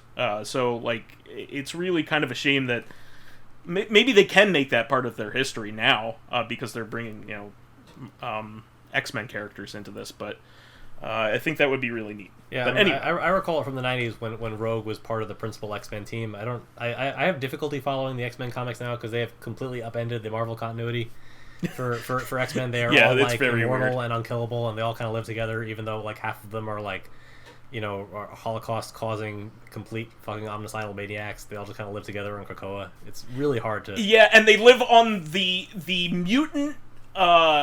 the mutant island that tried to kill them all in Giant Size X-Men #1, where they all... What, Genosha? It turned out... No, Krakoa. Yeah, it turned out it really just needed somebody to talk to. Yeah. So Giant Size X-Men #1 is famous for bringing all the international, teammates on, including, like, Wolverine, Colossus, Nightcrawler, like, all of those famous characters, Banshee, and basically relaunched X-Men, which had failed, and so Krakoa is like actually a pretty deep cut, but also like a cool cut because it's part of like a big part of X-Men history. So yeah, but they fought it and launched it into space. I don't know how they got it back on Earth, but that is true for like 90% of X-Men characters. Is that when I see them on the page, I'm like, didn't you die? And the answer is like, now that is impossible. Colossus had a very poignant and great death, and they ruined it by bringing him back. I didn't even know that he was dead when I read Astonishing X-Men, and they're like shocked to find out that he's still alive, and I'm like, he was dead. He cured mutant. He cured the legacy virus, so it's just mutant AIDS. Like by sacrificing himself. That was a bit of a black hole for me in terms of like following comics. But like to me that was part of the like. When you read New Warriors in the 90s, or like any of the New Mutants, the characters who graduated into the X-Men from the New Mutants, that was part of their trauma when they joined the X-Men, was that they had Cypher and they had Warlock, who died like in during missions, and they were just children. Yeah, and they were just kids. So, children. they kept talking to the X-Men and saying, like, you guys had Storm, you guys had Thunderbird, you guys had all these people who died, and half of them didn't stay dead. Jean Grey, they all came back. But our friends are dead, so like, they were kids who learned the impact of death, and it feels like the X-Men never have to grapple with it. And now, like, that has become so absurd that it is now literally how the X-Men universe functions. They cannot be killed; they just get brought back to life. They took the I don't know, an interesting lesson from the Expendables. Yeah, no, I'm getting really into the '80s X-Men, which is the foundational X-Men stuff from Chris Claremont. And that's all stemming from that Giant Size X-Men issue that I was talking about, and it's really amazing. And some of the best stuff is his run on New Mutants, because like those kids shouldn't be fighting things. They are not, like, they shouldn't be part of like any kind of like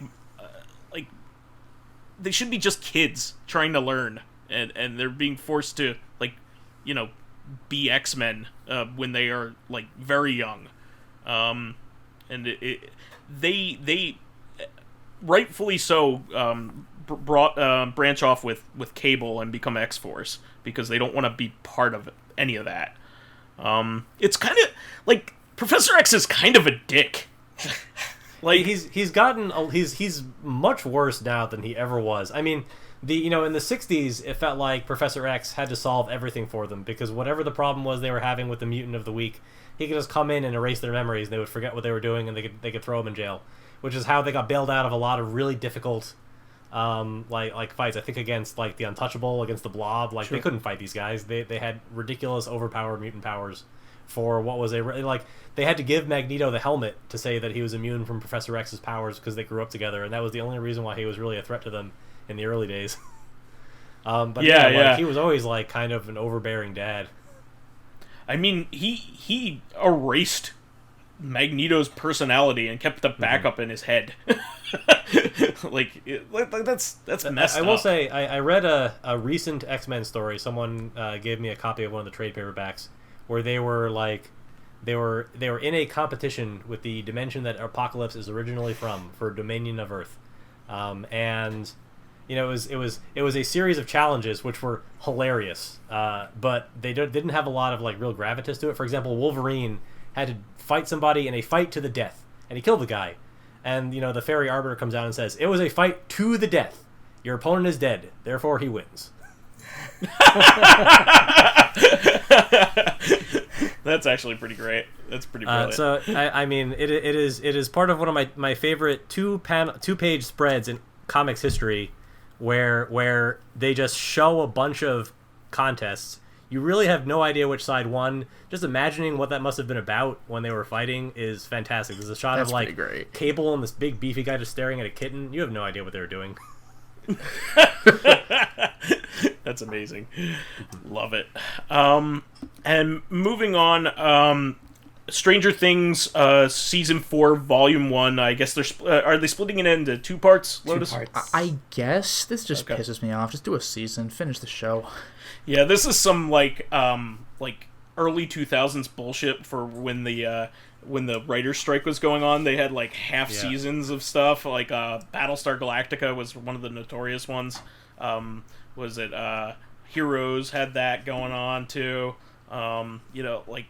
What was the most recent one that had like 3 parts? Attack on Titan's final season, part 2, just ended. Oh wait, there's going to be a part 3 though. Fucking seriously? Ozark is doing this too with 2 half seasons. It's bullshit. I guess I get it from like maybe a COVID perspective. It's also, I mean, like, I'm used to an older broadcast model where you have a season that's about 20 some odd episodes, and you have to fit it into effectively 40-ish weeks. When you were on a more traditional broadcast schedule, when you were doing like a sitcom or a drama or something. I mean, not the soaps or whatever, but I'm used to the seasons coming like 6 to 7 episodes at a time. Then you take a little break. Not this long, though. I mean, Stranger Things is already in weird territory because it's a show about kids, and now they're all adults. So just filming the show, they really have to change the like the disposition. Harry Potter movies. Yeah, well, I mean, the Harry Potter movies, at least they got one out every year, and there were 8 of them. So you had, but like Stranger Things are only on the 4th season, and the kids are already, they're already 18, 19 years old. Yeah, it's pretty, and they're already like not in the era that they started, even too. Like, yeah, I mean, it's a period not drama, in the but it's 80s. going to lose They some of the can't be charm in- if they go straight to the 90s, right? Yeah, they have to be in the 90s now. Well, I watched the first keep season. aging, it's going to be like Scream or something, where they're going to be watching like where they're going to get into that era where where horror got very self-aware, you know, and they're going to start like watching movies about themselves. Well, that was Scream's thing from the beginning. So yeah. I mean, but that was that like 20 years ago. Like in the you know, Scream is early 2000s, right? So if they age into 10 years, they're going to be in the early 2000s. Yeah, that's pretty crazy.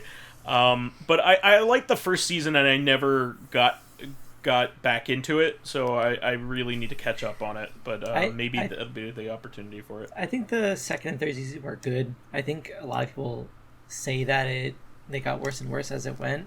I think it's more because it was nice having like open-ended, and they're trying to, I don't want to say plug holes, but they're trying to answer all the questions when they don't need to. Yeah. My initial disappointment, actually, with the second season, I was hoping that Stranger Things was going to be like an anthology sort of series. Yes. Like True Detective. So like season 1 was about this, and then season 2 might have been about a American whole Horror different Stories set like of that. kids. Yeah, a whole different set of kids fighting this other creature. And it could have been that they were all connected. Like the Upside Down was in every single season, but it was a different set of kids, a different creature, and that would have been interesting. But or what they did with the Cloverfield series, which is like, you know, basically just thematic stuff. You know, it's but the Cloverfield series is like, it's like saying the Die Hard series. Those weren't even Cloverfield movies until they were. Well, the second one was a Cloverfield movie. 10 Cloverfield Lane was conceived as a Cloverfield movie. That was intentionally a Cloverfield movie? Yeah, it was. Okay, because the third one certainly was not. And there's also a fourth one. Whatever Paradox was. Yeah. But I mean, it's basically like almost like a Twilight Zone with like kaiju themes. I guess is what you could call that universe. But I'm just saying I agree. I think having openness, especially in horror, is like to its benefit. Not knowing is to your benefit in horror. So, you know, whatever you're coming up with in your head canon is going to be way better than anybody could possibly come up with. So, that's why questions are so important in literature. So, I think that they should have done that. I think you're right. And you could have done other periods too. You could have done like 70s. You could have done like 1940s. That could have been its thing. Is that it time travels? You know, that kind of thing. The name lends itself to an anthology series too. When you think about it, yeah. It's not Needful Things was like basically an anthology kind of book. Well, yeah. You could say because Needful there's Things? That Needful Things, because it was like different little episodes. You know. No, it wasn't. Oh, I thght different characters got different things. That was the story, like the story inside an anthology. Mm-hmm. Needful Things was a book, I believe. Like, it was about a guy who came in with like a little pawn shop, and it had the thing that you wanted and like could never get, and he would let you have it if you just did a little task for him, which was to pull a prank on somebody else. So like a bunch of people saw this guy, but it wasn't an anthology series, it was a story. Okay. Alright. Fair enough. I will have one addendum. The coolest thing that came out of Stranger Things so far is they made a set of Magic the Gathering cards, like a little subset that you could buy as standalone cards. And the Mind Flayer, there's a card representing the Mind Flayer, and it's actually printed upside down. So when you flip the card, that's which great. I thought was pretty clever. I mean, it's dinky and not especially meaningful, but it was cute. It's a risk for the Magic community to take that. Yeah, they also did a D&D module with the Mind Flayer. I don't think they call the card names have to be unique. I think it was called like the Illithid or something, or the like something. Well, yeah, that's the thing. Like in Stranger Things, they call them the Demogorgon and the Mind Flayer because they're from D&D. Yeah. So Nice. yeah, they did. So the Magic set that was D&D based was based on the Forgotten Realms imprint. So they used like very plain specific names for all the characters. They're doing another one in the summer based on Baldur's Gate that will have like all the characters from the games. That's pretty cool. Nice. All right. To the bummer part of the podcast, we have our some recent high-profile deaths. The first being Liz Sheridan, rest in peace, who was the character who played Mrs. Seinfeld. We actually lost the actor who played Mrs. Costanza, Estelle Getty was her name, I believe, right? Very recently as well. So it's a shame. We also lost Jerry Stiller only a couple years ago. So it's a shame. I think like both. I think it's like for both sets of parents at this point. Yeah, both like sets. Somebody posted what was simultaneously a sad and funny image, which it was labeled "Meanwhile in the Afterlife," and it was that shot at the end of one of the episodes where both sets of parents are on the same cruise ship, and they each realizes the other's there too, and they're like, "Ah, shit!" And yeah, they don't get along. That was like the running joke is that George and Jerry are best friends, but their parents hate each other, which is really fun. I mean, if you knew the Costanzas, the Costanzas especially, no one could tolerate them. Yeah, exactly. The Seinfelds are not terrible people, but the Costanzas are. The Costanzas are just insane. Yeah. Exactly. I have a lot of grievances with you people. And now you're gonna hear about them. Yeah. And this one was a shock because I don't think it was publicly known that he was sick. But we lost Gilbert Gottfried this week, which is a big shame because he was very popular in the podcasting sphere. He was and a very well beloved comedian. I mean, and very prolific. Very prolific. I mean, he certainly touched some boundaries. Yeah, he has his share. Like he famously did one of the most successful Aristocrats jokes. Yeah, but he also like was one of the earliest like cancels like that I know of, like for saying the wrong thing. He made a joke regarding like the Fukushima disaster. Oh, wasn't that when he he got fired from like Aflac or something? Yeah, he got fired from being the Aflac duck. Wow, yeah. Because like Aflac is like a very prominent in Japan, so like, but also like that, it was very fresh when he made that joke. Also, so it was. By the way, I will say though, you know what, one of my favorite things he's ever done, and this wasn't like his project. It wasn't a Gilbert Gottfried project. Have you ever seen that clip of him on Hollywood Squares when he's the last square? Me and my wife watched it, and it was. Yeah, this was the amazing. First thing I sent to all my friends who were complaining, who were talking about or mourning his passing on social media. Yeah. Pyro, do you know about this one? I think it sounds familiar. I believe I've seen it before. Yeah, basically what happened is that it was Hollywood Squares. For people who don't know what that is, it's basically tic-tac-toe with a celebrity representing each of the squares on the board.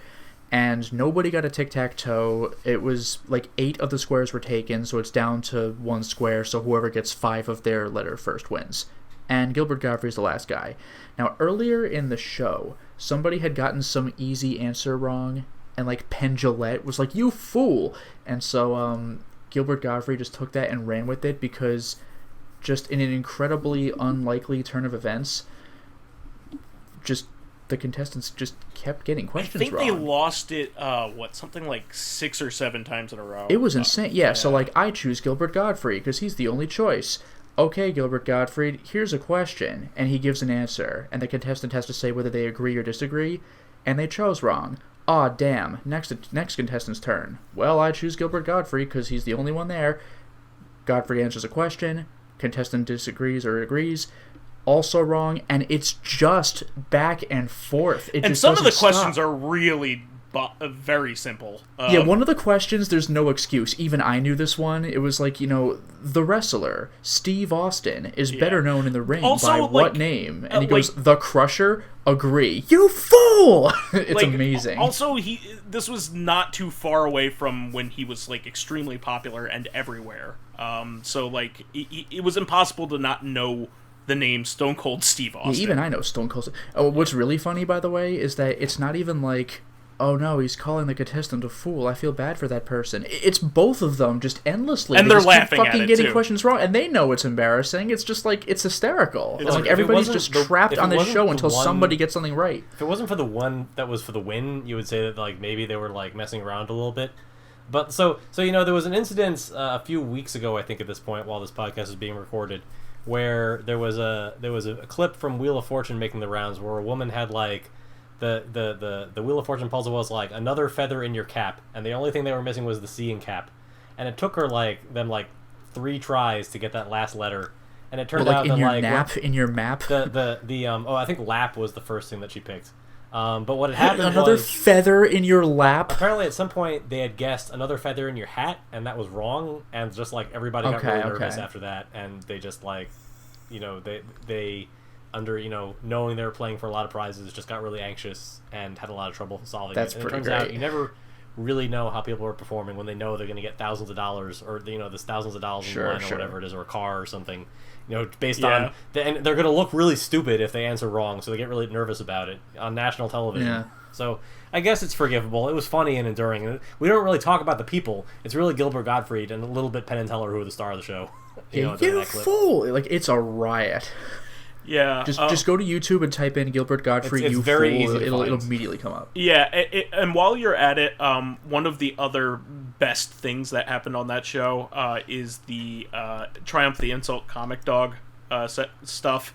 So definitely seek that out, because that is part of some of the best Triumph the Insult comic stuff is what happened on Hollywood Squares. So and you know what's also really good, by the way? Did you ever see that YouTube clip of Gilbert Gottfried just saying famous lines from well-known video games? Yeah, that's really fun. Scorpion from Mortal Kombat, get over here. There's one of him what? doing a dramatic reading of 50 Shades of Grey that is also a highly recommended. Yeah, that's another one. That's another really famous video, yeah. There's also an Angry Video Game Nerd episode with him in it. Black Tiger, that abominable game on the PS3. Yeah, he plays Fred Fucks. That was pretty funny, though. What's great is they kept in a take where they both start cracking. I love that stuff. Yeah, I mean, Gilbert Gottfried was a lot of times was just willing to participate in a lot of different things. He's kind of one of those Hollywood good guys, I guess you could say, in terms of helping the little guy out. So he was known for if you give me a free dinner and pay for my travel, I'll participate, that kind of thing. And he was prominent on the Howard Stern show, and of course he was Iago. I think he was my first association with him is Iago, and what better voice for a parrot? That's incredible. He also ended up being one of the only, I think probably the only original cast member of Aladdin to be on the cartoon show as well. I think the only other person that may have crossed over was Dan Castellaneta, who was Robin Williams' replacement in Return of Jafar. Yeah, he was the genie. Yeah, but I mean, he's not a nobody, so it's kind of exactly. Yeah. No, you're right. But Gilbert Gottfried's still doing his original voice from the original movie in other media is still appreciated. And I liked him a lot in the Problem Child movies. I think he was in the second one. He's just really a funny guy. Look at some of his Howard Stern appearances there. He was on something over 300 episodes. As many Corrective Consciousness episodes as there are. So, he was basically a regular. Up there with George Takei and especially during that era. So he's very funny and also a big part of comedy as a whole, like, he's very well respected by other comedians. He's like a comedian's comedian, kind of like Norm Macdonald was and Bob Saget was. So it's a shame to see so many prominent comedians that are well respected pass away recently. He apparently had a long held illness, so they didn't reveal what it was, but he had been sick for a long time apparently, but kind of kept it out of the limelight. So rest in peace. He was a really, really funny guy and somebody unique. He kind of it's all in his delivery. It's that voice just makes everything funnier. And also just the blunt shamelessness of it all. I mentioned the aristocrats joke, but also roasts. He gets into some filthy territory, but he's just so like just stare you down, like, yeah, what, when he does it, that he just turns the audience back around in his favor. Yeah, he was one of those people that was. He also had been a stand-up comedian since he was 15. One of the one of the youngest comedic careers. It's up there with like Bo Burnham as like one of the youngest comedians to ever continue to do so. He quit school to become a stand-up comedian at age 15, and apparently he's like a pretty mild-mannered person, like outside of his comedy. So sure. It's like everybody who knew him personally was very surprised by it. It's just one of those things that he just really worked at, and he built this character that that's not his real voice, but it kind of became his real voice kind of thing. It kind of like Bobcat Gottfried did that. He just had a funny character of somebody who just yells things in a very funny voice, and he's just really funny. So rest in peace, bud. That will be it for today, unless anybody else has anything that they want to throw at the wall for the last Reactive. I know this was a long episode, but if any episode's going to be long, it should be the last one, so you get your money's worth here. I think I'm good. Pyro? Nothing to add all here. All right. I'm just along for the ride. So that is the show for all of the rest of the show. Please remember to subscribe to Lotus's website, to his YouTube, because you could still enjoy him very frequently, putting out his content as well, and give him all the thumbs ups, likes, and 5-star ratings that you would normally give us. Helps promote and spread awareness of his show, and any bit of encouragement helps keep his show going. You can also catch us on Thursday for one more show of our sister podcast, Corrective Consciousness, the podcast where we explore the inanity of pop culture. And you can keep in touch with me on pretty much every platform. I'm just vysethebold on pretty much anything. I will be around. I'm not disappearing. It's just keeping up with the schedule. It's just something that doesn't fit into my life anymore, in my personal life anymore. So I am very happy that Reactive became this. Reactive originally was where we talked about what we did that week, and a lot of times it didn't change much, right? Because we were playing the same thing, or playing more Isaac, right? Or just so things wouldn't change like drastically from episode to episode. So they got a little samey. So I'm glad that we switched over to this current events based format, and I think it turned out really well because of it, because it gives you plenty of also launching off topics for Corrective. A lot of the stuff that we ended up covering in Corrective was because something happened in current events. A new Matrix movie comes out, we cover the Matrix franchise. So I'm really proud of what we did here. I really want to thank everybody. I want to thank our hosts here, Pyro, old man, PyroJackFrost, OldManStompy, and Lotus, of course, for being my partner here, and of course, Facathon and Dracologist as our prominent guest hosts. This was a lot of fun for me, and it's also a really nice time capsule because I think I might have mentioned this, but when we started recording the show, me and Lotus, it was during a time in my life where I was still living with my parents, and I was having a hard time like dating and finding somebody that I loved, and I ended up meeting my wife very soon after we started, maybe about 6 months later, and now we're married and have a house and 2 wonderful pets. So and I am happier than I've ever been in my life. And I'm happy that I still have my great friends that I met in college, post college, and well, actually, I met Pyro very early in my life. You were like 6 or elementary school. Yeah, elementary school. Yeah, so I'm really glad to have these gentlemen with me, and I was very honored to have them in my wedding, all of you. So just absolutely love this. So I guess this is a great time capsule for me to go back to and listen to where I was at in my life, and kind of looking forward to going on my second and third dates with my now wife, and also, kind of going back and looking at the different things that we covered and cared about once upon a time. So this has been really great. Thank you very much, and everybody else can have a say here.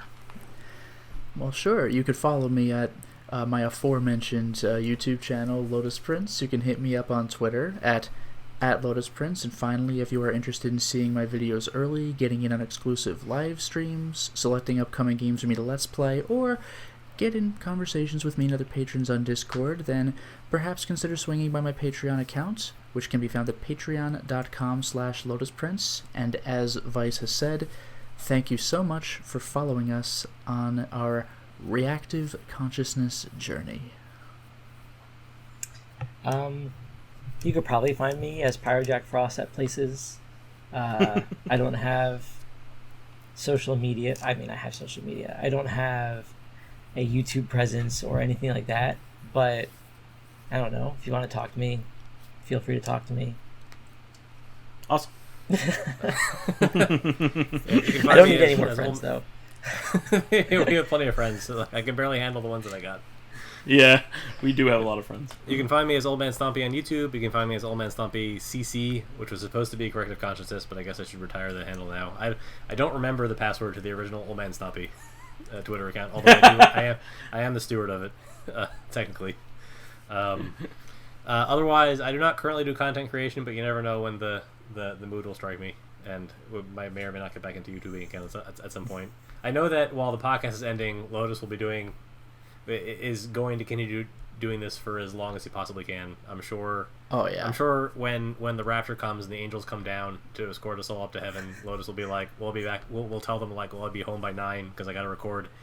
Yeah, no, I was gonna say I'm gonna tell them like, "Could you rapture me in like another 45 minutes? I'm almost done." No, thanks. I'd rather not be raptured. Yeah, no, thanks. I'm right in the middle of something. I don't think it's an experience I would I'm almost done with Xenoblade Chronicles 5. It's 700 hours based on the way that they're yeah, oh my god. But yeah, I mean, I plan on the future and being guest on other people's podcasts. I have I moonlight on other podcasts from time to time as well, and from time to time I mean, because of COVID, this kind of put the kibosh on that, but eventually I would like to do more Let's Plays with Lotus. I mean, the last one that we did was Doki Doki Literature Club. Was that the last one we did? I believe so. Okay, and I how did that do, by the way, in terms of views? Did it do all right? I don't know. Like, the algorithm changes. Views are probably fine. I haven't checked. It's been, like, over a year. Okay, well... I mean, it certainly got reactions when it came out. Okay, well, I was just wondering whether it was well received. Sure. But yeah, we tend to do visual novel-ish kind of games a lot of times. That's all of us. You know, I did 999 and Undertale. I know Pyro did Danganronpa. Yeah, and Pyro did Danganronpa. Yeah. Yeah. And so I really really enjoy doing those with Lotus. So I would like to continue to do some other ones in the future. So whenever that comes around, we're of course my time is as limited as it is ever. But I'm not going anywhere in terms of any of that. I still like that kind of stuff. So hopefully you'll hear from me not too much later. So that'll be it for Reactive Consciousness. We'll catch everybody on Thursday. Until next time, everyone. See ya. Cheers.